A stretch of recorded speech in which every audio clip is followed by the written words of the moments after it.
Viral momen seorang penjual bubur yang dagangannya tak laku disedekahkan ke masjid, banjir pujian warganet.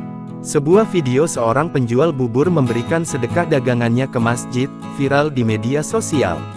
Padahal, saat itu dagangan penjual bubur itu sedang tak laku. Video kisah penjual bubur itu viral dibagikan akun TikTok @masjid.pemuda.in dan hingga 4,3 juta tayangan. Dalam video tersebut memperlihatkan seorang penjual bubur tiba-tiba datang ke sebuah masjid pada petang hari. Ia datang bersama gerobaknya yang diangkut menggunakan motor. "Mas, saya mau sedekah bubur ke masjid, apakah boleh?" tanya penjual bubur tersebut.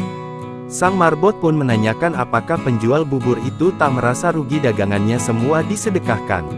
Penjual bubur itu pun menjawabnya dengan bijak. Tak dapat dipungkiri bahwa ia memang rugi. Namun ia telah pasrah dengan rezeki yang didapatnya itu. "Kalau dibilang rugi, dia rugi, tapi emang sudah rezeki segini," jawab penjual bubur tersebut dengan wajah sumringah. Sontak kisah penjual bubur itu menyita perhatian warganet.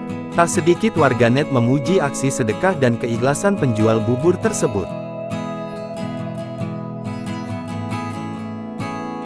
Download Tribun X sekarang, menghadirkan lokal menjadi Indonesia.